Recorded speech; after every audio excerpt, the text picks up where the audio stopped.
So I never want to hear again that the United States came to rescue China. I have this very interesting comment of a person on my TikTok regarding a video about the United States and why it started to fight in China during World War II, but in the beginning it was actually benefiting Japan. And this is your favorite half Chinese. And this person asked me, brother, your history got fact-checked or not? Please present evidence. Ha ha. I don't understand why you need to have ha ha behind it, but you wanted to play smart. So I have the evidence right here. This is from the Office of the Historian, which is a United States government official site for history, as it says, historian. Ha ha ha. Japan, China, the United States, and the road to Pearl Harbor, 1937-41. I will leave the link in the description of my YouTube. If you are on TikTok, you need to go to my YouTube. And while you're there, directly subscribe. Thank you. So let's read it. Japan, China, the United States, and the road to Pearl Harbor, 1937-41. It's quite interesting because many Americans also didn't know this history behind it. A lot of you just thought that all of a sudden these Japanese became maniacs and started attacking you guys. No, it was not. There was something totally else going on. Between 1937 and 1941, escalating conflict between China and Japan influenced U.S. relations with both nations and ultimately contributed to pushing the United States towards a full-scale war with Japan and Germany.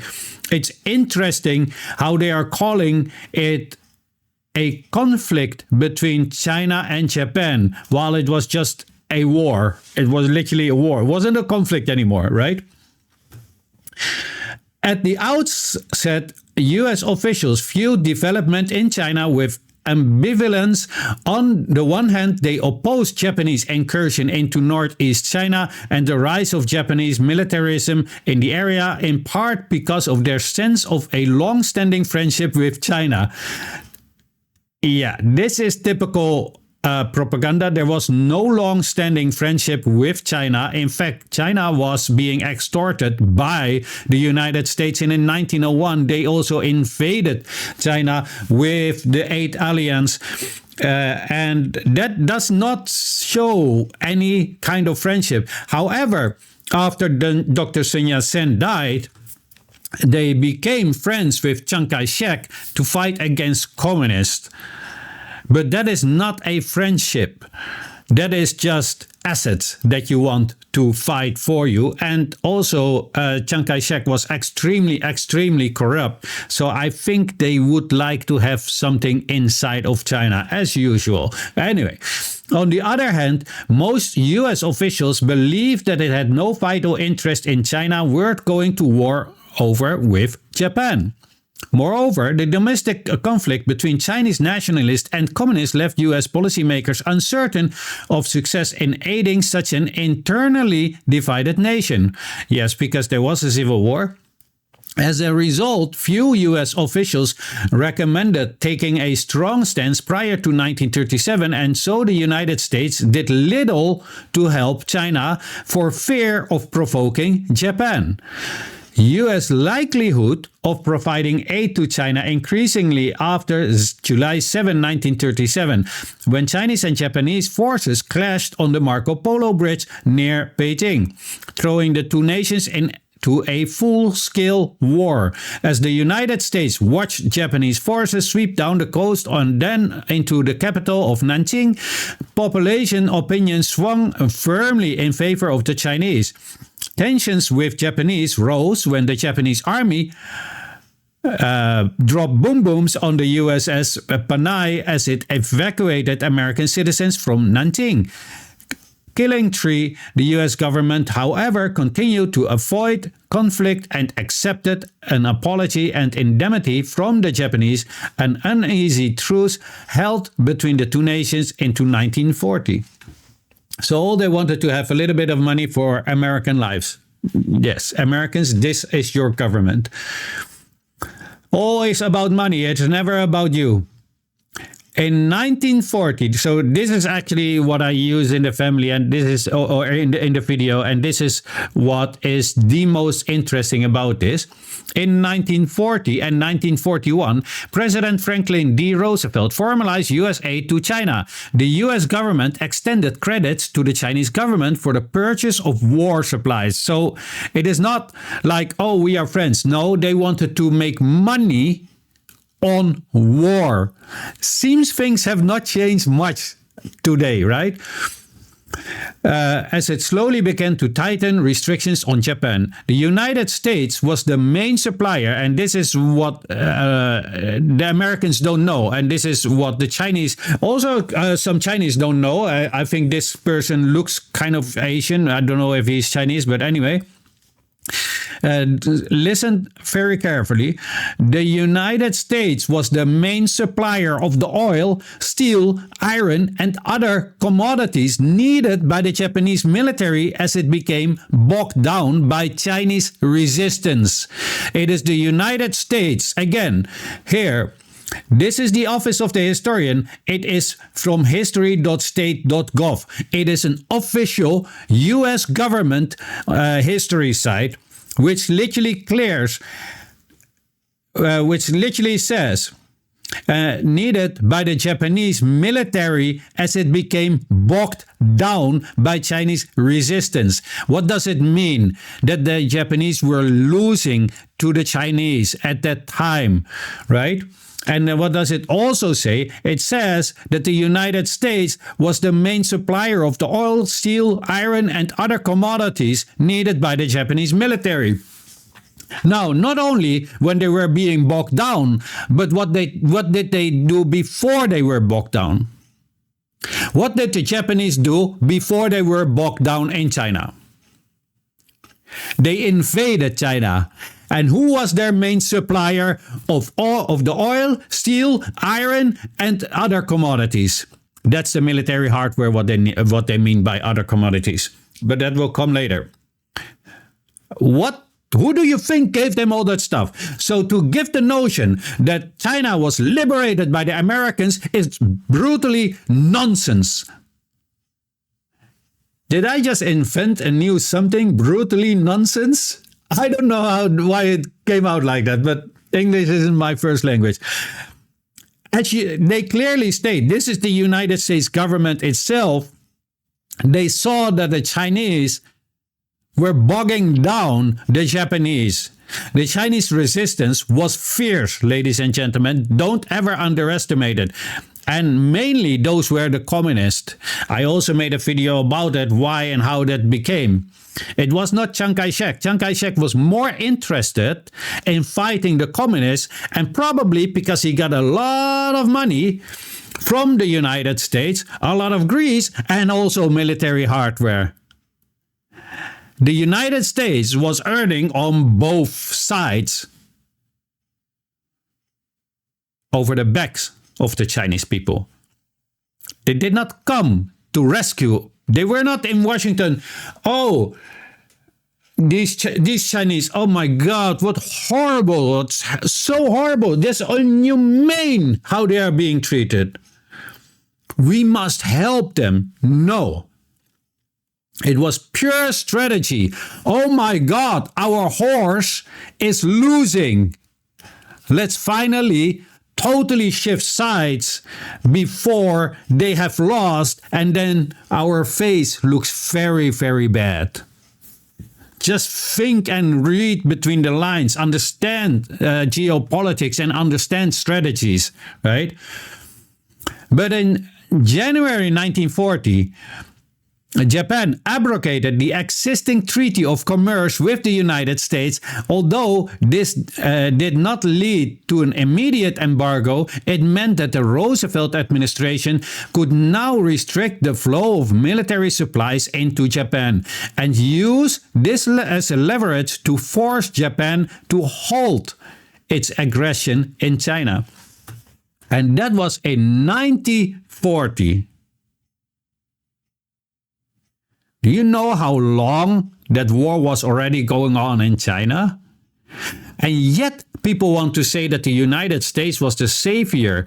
And all the time leading up to 1940, the United States, again, according to their own words, were the main supplier of the oil, steel, iron, and other commodities needed by the Japanese military as it became bogged down by the Chinese resistance. So I never want to hear again that the United States came to rescue China.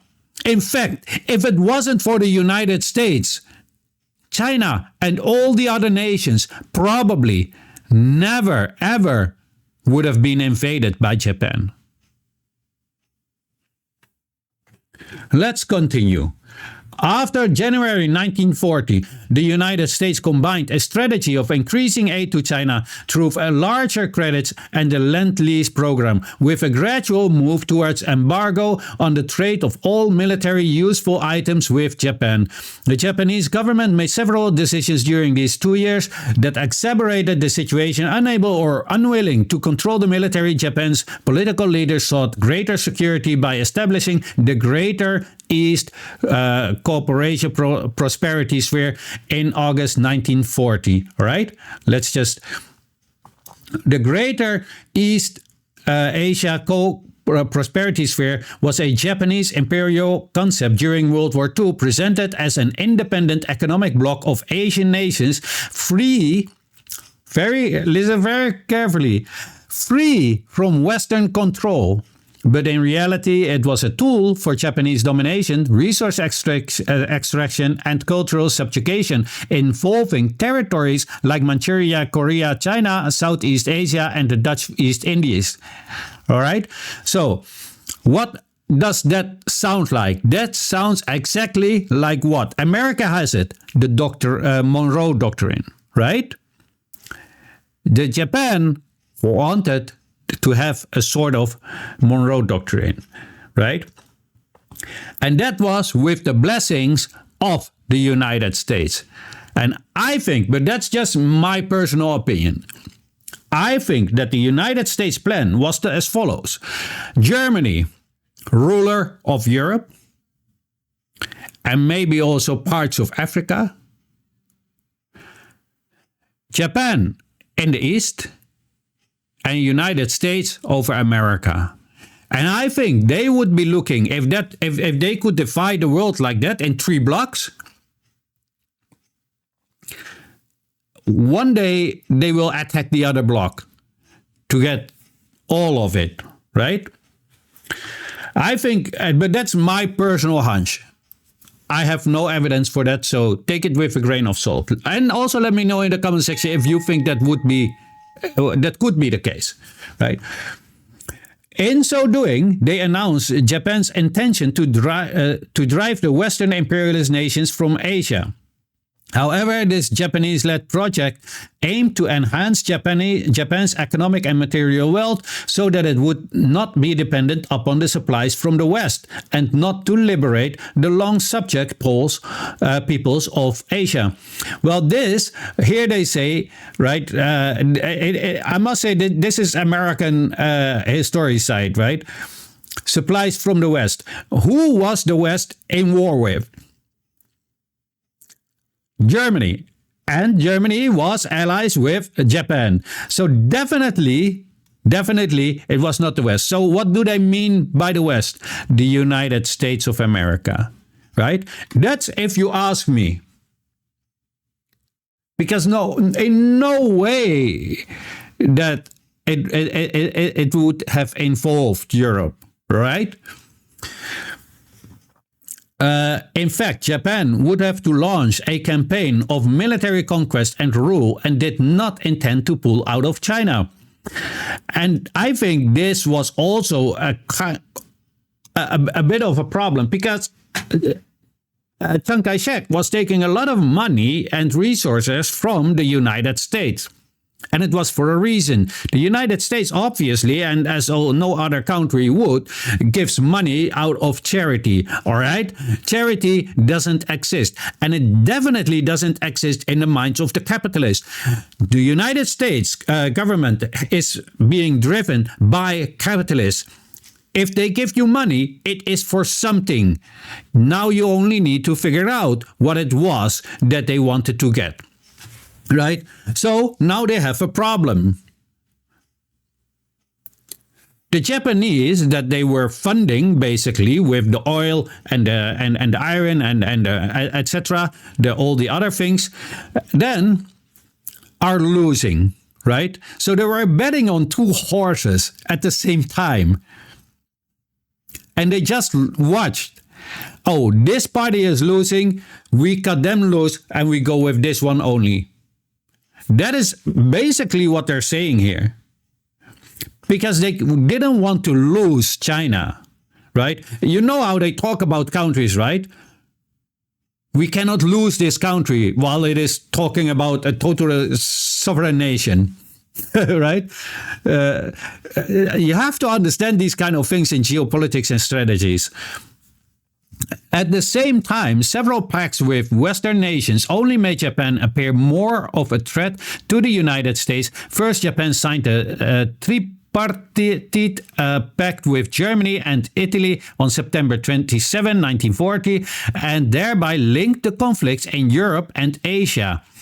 This made China a potential ally in the global fight against fascism. At that time, it's beautiful said, but yeah, indeed, China was fighting against fascism, but the United States was not involved in the war, not at all. So here they make it seem like they were also fighting against fascism while they were sitting at home making money of both wars or of this world war, right? They were not fighting against fascism. In fact, they were very fascist themselves. Then in mid-1941, Japan signed a neutrality pact with the Soviet Union, making it clear that Japan's military would be moving into Southeast Asia, where the United States had greater interest. And here it is. Finally, and that is why you need to read these things and read them very carefully, because often they will tell you what really was going on, where the United States had greater interest. It is only about interest. So stop with the idiotic preaching of the United States was saving the Chinese people. They were not. They were going after their greater interest. A third agreement with Vichy France enabled Japan's forces to move into Indochina and begin their southern advance. The United States responded to this growing threat by temporarily halting negotiations with Japanese diplomats, instituting a full embargo on exports to Japan, right? That was then.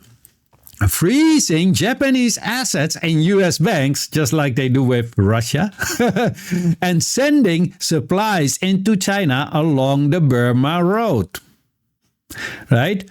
Only then. Although negotiations restarted after the United States increasingly enforced an embargo against Japan, they made little headway. Diplomats in Washington came close to agreements on a couple of occasions, but pro-Chinese sentiments in the United States made it difficult to reach any resolution that would not involve a Japanese withdrawal from China. And such a condition was unacceptable to Japan's military leaders.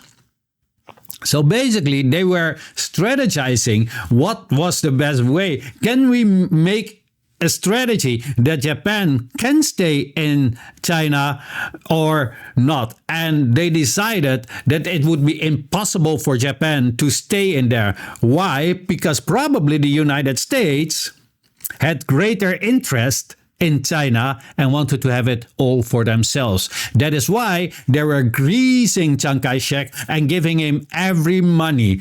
I believe his name was Blank Check, Chiang Blank Check, right?